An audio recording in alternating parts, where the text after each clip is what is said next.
साथ हैं वैदिक संस्कृति के अध्येता डॉक्टर अरुण कुमार जायसवाल जी।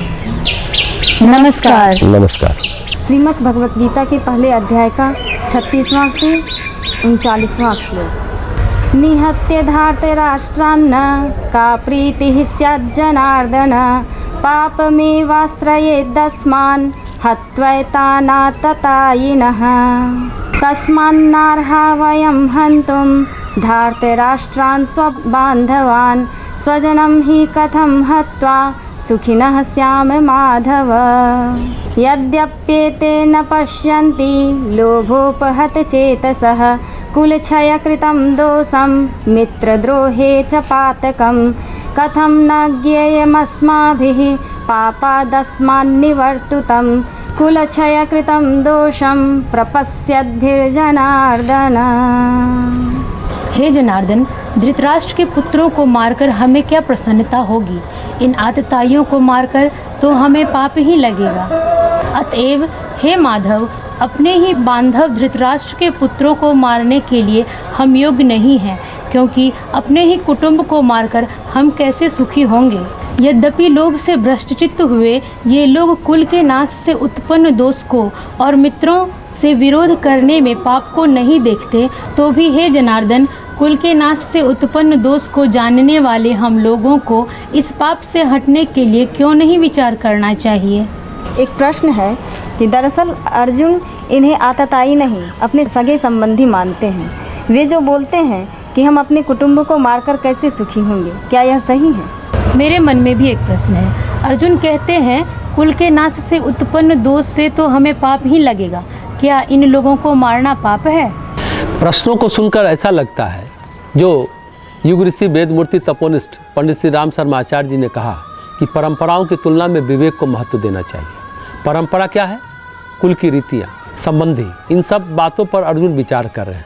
अर्जुन की बातों में सामाजिक दृष्टि है, नैतिक दृष्टि है, सामाजिक नैतिक जीवन मूल्य है, पर आध्यात्मिक जीवन मूल्य नहीं है।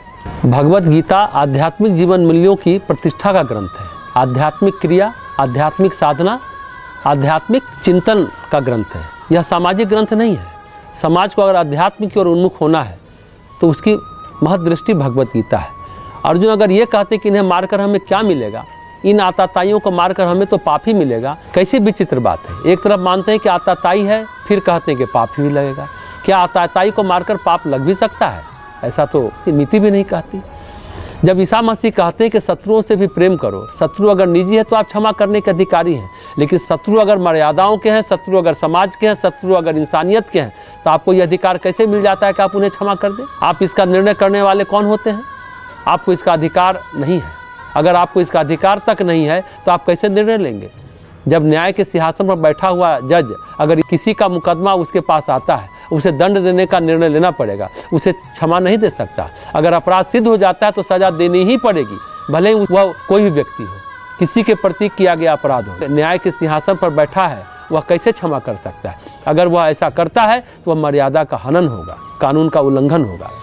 अर्जुन को इस समय भगवान राजधर्म, राष्ट्रधर्म, मानव धर्म के लिए प्रेरित कर रहे हैं। अर्जुन अब तक ये समझ रहे हैं कि ये मेरा किस्सा था, द्रौपदी मेरी पत्नी, उसकी साड़ी खींची गई, भीम मेरा भाई, उसे जहर दिया गया, लाक्षागृह में हम 5 भाई जले, तो हम क्षमा करते हैं। क्षमा धर्म है, धर्म क्षमा है। लेकिन ये नहीं सोच पा रहे कि उनकी द्रौपदी के रूप में नारी की मर्यादाओं का हनन हुआ है। द्रौपदी नारी जाति का प्रतीक है, समस्त नारी जाति का अपमान हुआ है। इस तरह उसका अपराध सर्वविदित है, इसके कई प्रमाण हैं। कर्मों के अपराधों की कोई गिनती ही नहीं है। सबसे पहले तो राष्ट्र का ही बंटवारा कर दिया, हस्तिनापुर का विभाजन हो गया, जबकि राज्य के विभाजन का अधिकार किसको था?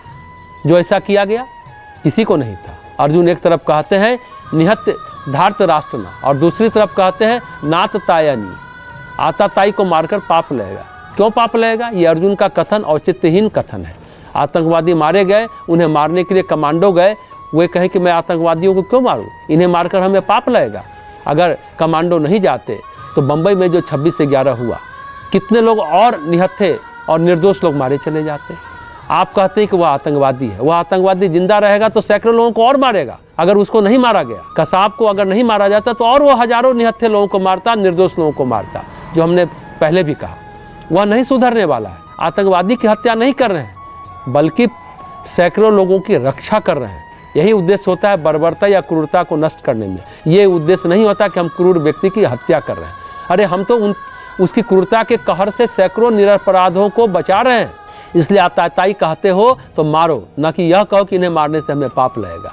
दरअसल बात यह है कि आप उन्हें आतताई मान ही नहीं रहे हैं, बल्कि संबंधी मान रहे हैं, इसलिए ऐसा कह रहे हैं। हे कृष्ण, अपने ही बांधव धृतराष्ट्र पुत्रों को मारने के लिए हम योग्य नहीं हैं, क्योंकि हम अपने कुटुंबियों को मारकर कैसे खुश रह सकते हैं। प्रश्न ये नहीं है कि अध्यात्म क्या है, आध्यात्मिक जीवन के प्रति दृष्टिकोण है। भगवान गीता में साक्षी भाव से, दृष्टा भाव से जब कहते हैं कि कर्म करो, स्वधर्म की खोज करो, संस्कारवश परिस्थितियां बनेगी, भगवान संबंध मानते ही नहीं कि कौन संबंधी है। एक आदमी का संस्कार दूसरे आदमी से मिला, पैदा लिए, भाई बहन बन गए, तो यह सब कर्म के विधान से मिल रहा है। जीवन के कर्म के विधान से यह सब घटनाएं घटित हो रही हैं। पतंजलि भी कहते हैं जो विपाक है, जो हमारा पका हुआ कर्म है, उस कर्म के अनुसार हमें जन्म मिला, हमारी आयु मिली, हमारे भोग बने। यथार्थ में जो जिम्मेदार है वह हमारे विपाक यानी हमारे कर्म है, और आप मान लीजिए कि हमारे संबंधी हैं।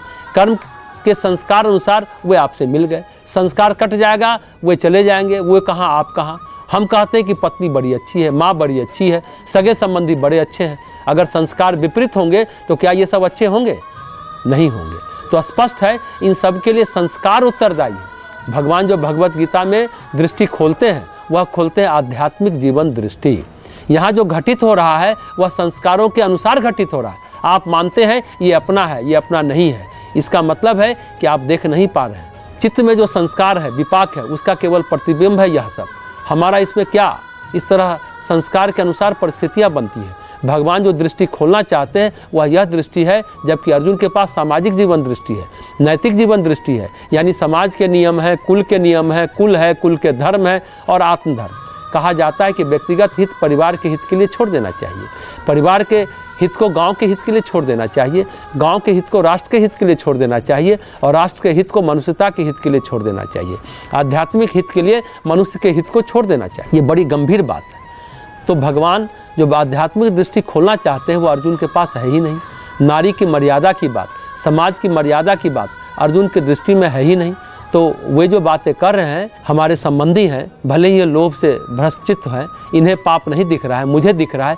कुल का दोष लगेगा, मित्र का दोष लगेगा। अश्वत्थामा गुरु द्रोण के पुत्र हैं, वे सभी मित्र हैं, अर्जुन के कुल के हैं, मित्रों को मारकर पाप लगेगा। लोभ के कारण भ्रष्ट हुए हैं। कुल के नाश से उत्पन्न दोषों को जानकर हे जनार्दन, हम लोगों को इस पाप से हटने के लिए क्यों नहीं विचार करना चाहिए? हम लोगों को पता है कि कुल धर्म क्या है, हम लोग इनको छोड़ देते हैं, कुल नष्ट नहीं होगा। वे जो कर रहे हैं ठीक है, हम पीछे हट जाते हैं, अपनी सेना हटा लेते हैं। इस तरह अर्जुन की जो जीवन दृष्टि है वह सामाजिक जीवन दृष्टि भी है, पारिवारिक जीवन दृष्टि भी है। वस्तुतः यह एक परंपरा की जीवन दृष्टि है, लेकिन जो विवेक दृष्टि है, जिस पर अध्यात्म की नींव टिकी हुई होती है, विवेक और वैराग्य, जो लोक कल्याण और आत्म कल्याण की दृष्टि अध्यात्म खोलता है, वह अर्जुन के पास नहीं है। भगवान तभी तो सोचते हैं पहले अर्जुन कह ले फिर हम कहेंगे। आगे की बात अगले श्लोक में सुनते हैं।